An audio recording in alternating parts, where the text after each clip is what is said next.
Jadi sebenarnya kalau gamelan itu kan akar katanya kan gamel. Gamel itu menabuh, ditabuh. Jadi gamelan itu alat perkusi yang ditabuh itu. Memang mayoritas instrumen gamelan adalah ditabuh.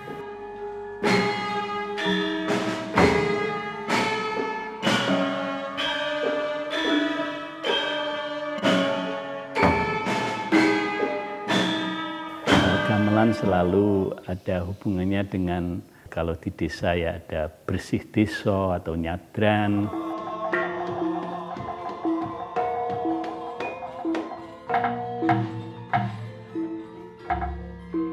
Kalau di keraton-keraton juga ada pesta-pesta, perjamuan, menjamu tamu. Di keraton dulu memang punya gamelan yang khusus untuk mengiringi turnamen kuda, umpama saja. Sekarang sudah tidak ada. Gamelan ada yang masih dipertahankan sebagai untuk upacara. Jadi upacara seperti contoh tadi sekaten itu untuk kaitannya dengan upacara grebeg. Ya. Nanti ada lagi gamelan kodong orek, ada coro balen, ada munggang, ya. Itu gending-gending upacara. Ya. Artinya gamelannya memang khusus untuk upacara. Ya.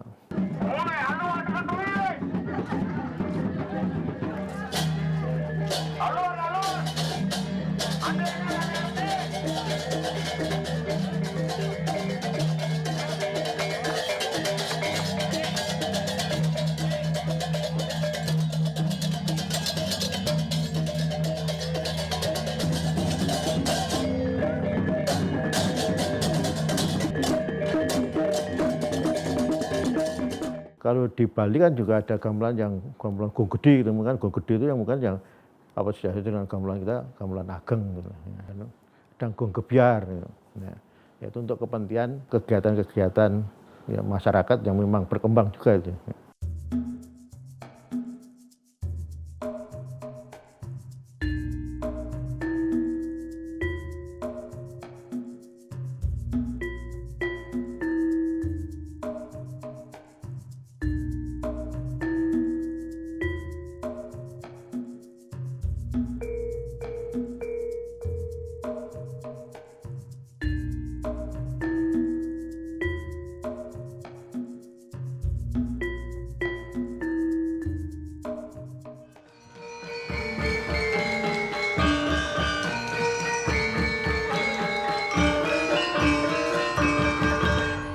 Dari sejarah gamelan itu ada dua versi ya.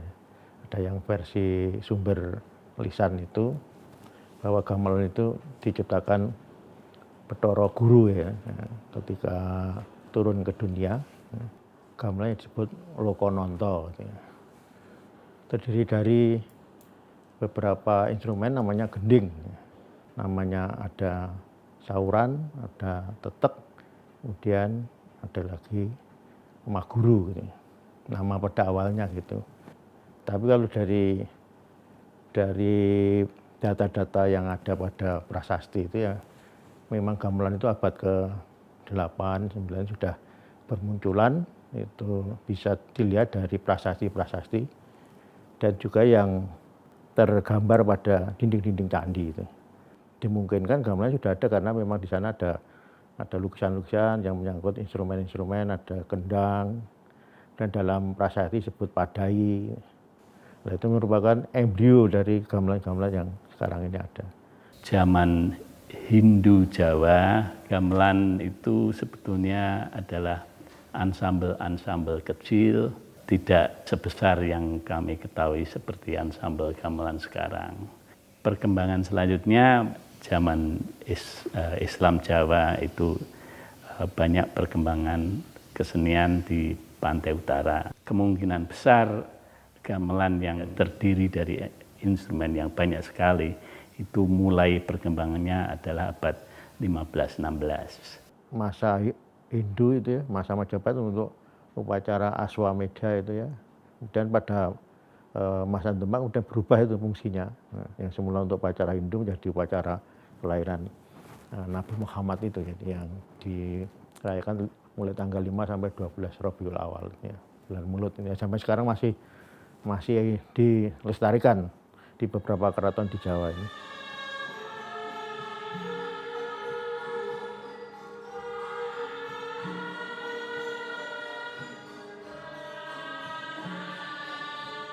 Jadi gamelan itu kan tidak terlepas dari filsafat orang Jawa, dari kebiasaan-kebiasaan orang Jawa. Pada gamelan itu juga simbol-simbolnya tidak dapat dilepaskan dari itu kebiasaan orang Jawa, termasuk penamaan instrumen itu juga masih erat sekali dengan ya. Rebab itu juga ada ira-iraan, ada kuping, ada watangan, ada kaki. Itu kan nama-nama organ tubuh manusia ya. Dan simbolik-simbolik juga terkait dengan itu, pengetahuan yang terkait dengan kehidupan orang Jawa.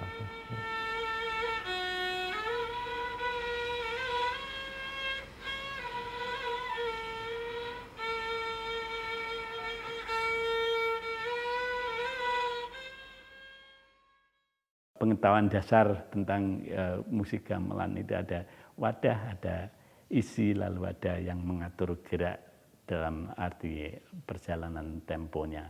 Komposisi gamelan itu pasti ada bentuk, struktur bentuknya, wadahnya itu. Geraknya komposisi gamelan itu selalu apa yang bisa kami katakan siklus, artinya ulang-ulangan, berulang-ulang. Gong besar dibunyikan pada akhiran siklus. Instrumen yang lain bisa menandai di mana setengahnya, di mana seperempatnya, itu wadahnya. Lalu ada isinya, itu instrumen yang mengisi lagunya, ya ada rebab, ada yang lain gender dan bunang. Lalu ada yang mengatur kecepatan tempo dan kepadatan isian-isian, itu adalah kendang. Instrumen-instrumen yang mempunyai fungsi yang berbeda-beda itu pada suatu saat fungsinya bisa berubah-ubah. Rebab itu biasanya dianggap mempunyai otoritas yang besar di dalam hal alur lagu, sehingga rebab bisa menjadi panutan dari instrumen yang lain. Bonang juga mempunyai otoritas dalam bidang lagu yang bisa menuntun yang lain untuk mengikuti. Lalu kendang ya jelas itu yang mengatur temponya. Tapi ini semua bisa berubah kan, tergantung pada kecepatannya, yang namanya irama, lalu lambannya seberapa. Sehingga fungsi pemimpin seperti rebab bisa dialihkan ke bonang atau ke instrumen yang lain. Suatu metafora tentang tatanan sosial gitu loh. Ya, artinya itu fungsinya berbeda-beda, tapi kalau sudah terjadi perubahan-perubahan irama itu juga fungsi itu menjadi berubah.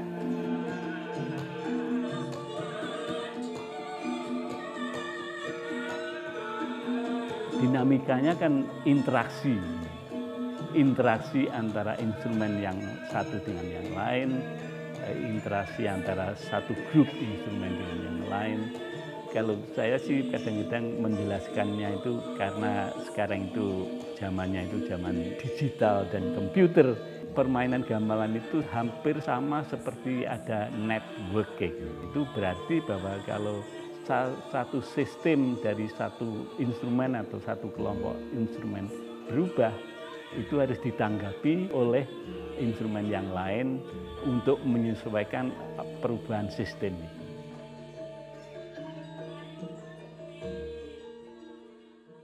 Pada waktu-waktu abad 16, 17 sampai 19 itu pembuatan gamelan juga banyak terdapat di pantai utara, termasuk yang terkenal adalah di Gresik.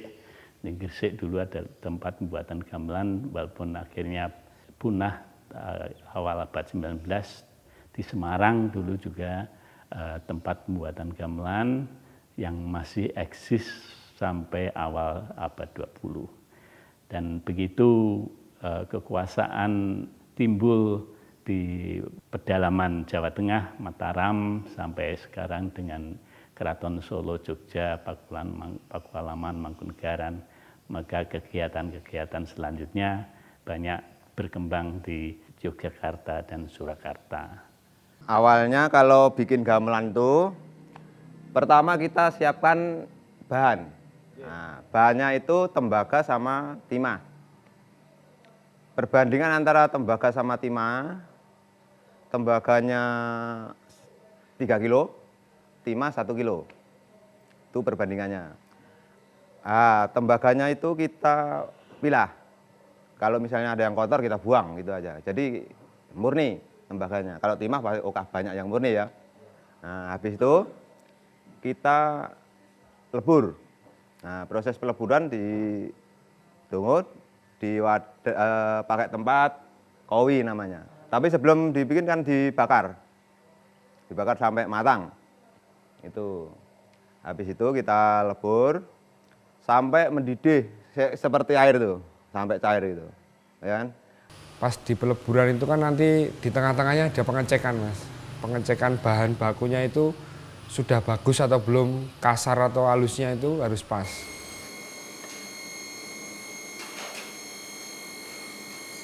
Nah itu ditempa dulu kecil gitu, ditempa. Nah itu kalau nggak pecah berarti bagus. Habis itu kita tuang di tempat penyingen namanya, itu tempat cetakan penyingen namanya itu. Tempat cetakan, habis itu nanti kalau udah dingin, itu bentuknya seperti lempeng, lingkaran tuh, lempengan. Nah, kalau udah jadi lempeng, kita udah siap nempa, udah siap kita bikin gong atau bisa dibilang kempul juga, udah macam-macam itu, macamnya kan banyak itu gamelan tuh. Nah, itu yang dibilang bakal, udah siap dibikin gamelan. Nanti digeblok bagian pinggirnya dulu. Setelah geblok baru mulai palu tengah sampai melebar, setelah melebar baru ditekuk. Kaki-kakinya mulai dihaluskan kalau sudah mulai menekuk kan, mulai dihaluskan. Setelah dihaluskan dilebarkan lagi pakai palu besi.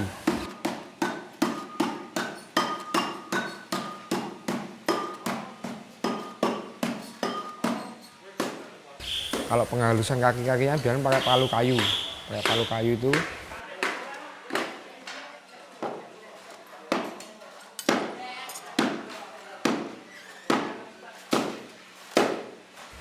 habis itu pakai palu besi dilebarkan lagi. Setelah dilebarkan lagi mulai pakai palu pencu, pembuatan pencunya.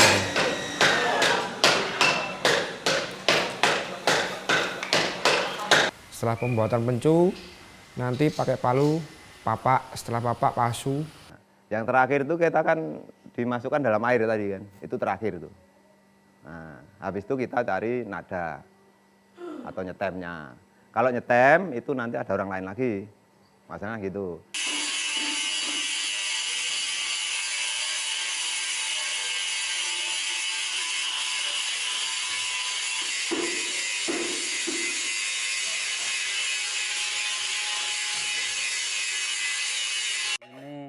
Namanya proses penggilapan atau pengikiran, sambil meratakan, sambil mencari, menyesuaikan nadanya. Ya kalau kayak kenong gini, nanti umpama ini kan yang nada yang nanti kita samakan. Ya ini, tapi ini kan masih tinggi. Nah, jadi masih kurang rendah ini. Nah, nanti sambil meratakan, sambil menyesuaikan nadanya itu.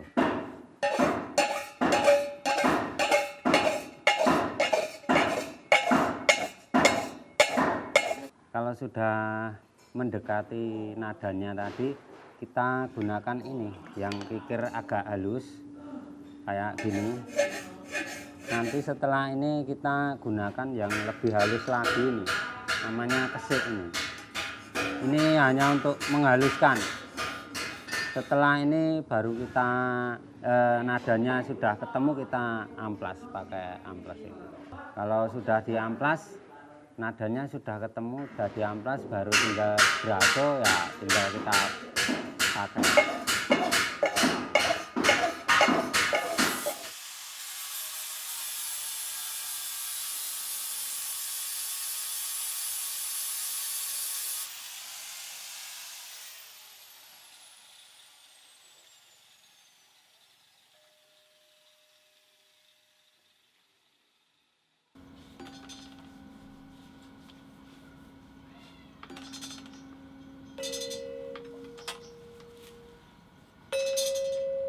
proses pencarian embat, artinya pelarasan. Jadi ini semua bilah-bilah ini di stem sedemikian rupa. Ya, ketika sudah mencapai jarak nada yang diinginkan, baru dilakukan pada tahap berikutnya, yaitu untuk penyeteman resonator. Faktor pendukung lain yaitu resonator agar suaranya bisa lebih keras dan lebih maksimal.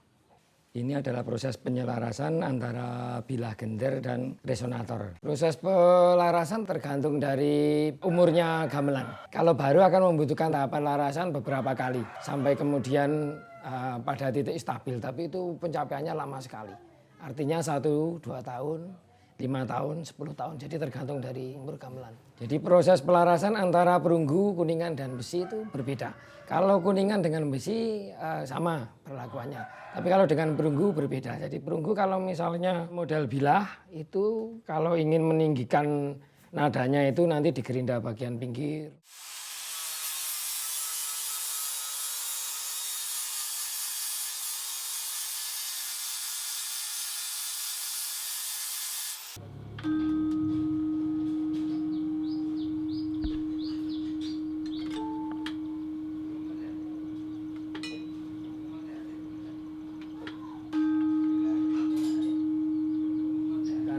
Untuk merendahkan nadanya jadi yang bagian tengah yang digerinda. Sementara kalau kuningan dan besi dipukul. Jadi semakin dia bilahnya modelnya semakin mencur, nadanya akan semakin tinggi. Kalau dia semakin lebar, nadanya akan semakin rendah. Laras itu adalah sistem tangga nada. Itu ada dua, kan ada slendro dan pelok. Nah, slendro itu yang betul-betul unik. Kalau orang ingin mencari tangga nada slendro di dalam piano, di dalam musik barat itu pasti tidak bisa terdapatkan.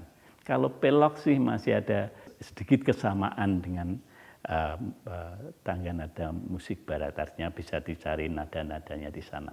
Sekarang kan masa-masa kini inginnya itu mencampur antara musik barat dan musik gamelan itu. Kadang-kadang kerepotannya kalau sudah untuk mencoba untuk menyocokkan dengan slendro itu lalu menjadi kesukaran.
Saya pikir kegiatan gamelan masih relatif aktif karena ada berbagai macam komunitas yang menggerakkan kegiatan-kegiatan gamelan.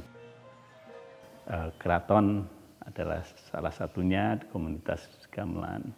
SMKI yang sekarang jadi SMK 8 atau apa itu, lalu ada ISI, RRI masih punya komunitas untuk kegiatan gamelan dan tari-tarian. Sirwedari komunitas sendiri dengan wayang wongnya, kalau di Semarang ada Cipto Kawedar, termasuk juga sanggar-sanggar untuk anak-anak muda dan lain sebagainya.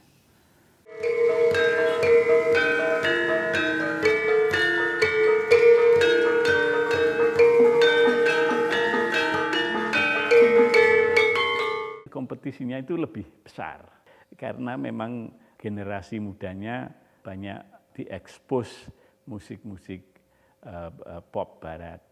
Tapi masuknya musik pop barat dan musik barat pada umumnya itu juga ada kreativitas baru kan, sehingga perlunya memadukan antara musik gamelan dan musik barat. Ada beberapa yang membuat komposisi-komposisi baru yang menyesuaikan dengan kebutuhan remaja itu. Mungkin ritmenya kemudian dirubah sehingga tidak lantunannya mengalir seperti yang klasik kan mengalir gitu ya. Yang mungkin itu bagi remaja bisa terwakili dengan komposisi-komposisi baru itu. Tapi yang mereka yang studi di lembaga-lembaga yang formal itu ya tetap bertahan pada klasik sebagai basic musikalnya yang harus dikuasai untuk mengembangkan musikal baru yang dapat itu mempengaruhi remaja-remaja pada tertarik dengan musikal gamelan.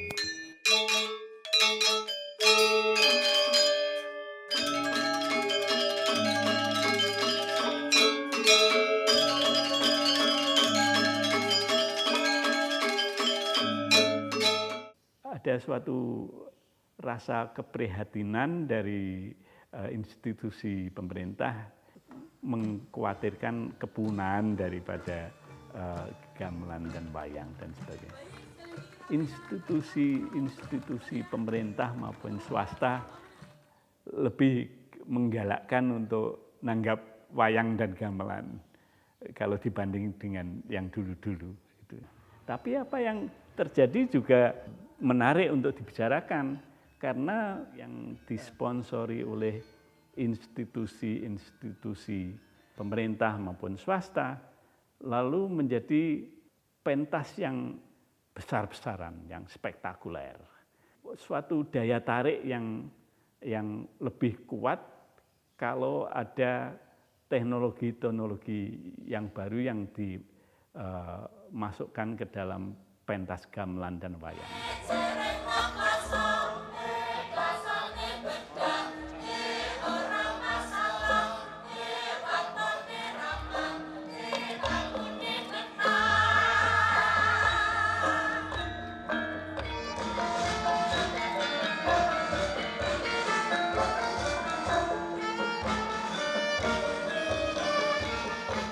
Percampuran kebudayaan itu satu sisi bisa menguntungkan dan bisa menyemarakkan event-event itu, tapi di sisi yang lain bisa juga menghilangkan nilai-nilai yang lama.